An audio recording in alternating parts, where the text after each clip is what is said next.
Here we will explain where the fuses and relays of the Ford Focus year 2014 until 2018 are located. First, I want to tell you that this fuse box has 2 air conditioner fuses and 2 horn fuses.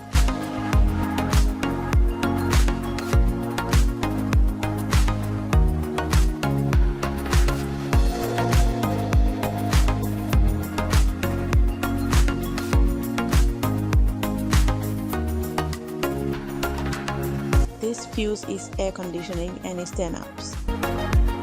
Wait, still missing one relay that has the same function as the previous one. And this other fuse also has the function of air conditioning. Thank you for watching this video, and I hope that from now on you know where the fuses of the air conditioning and horn of the Ford Focus year 2014 until 2018 are located.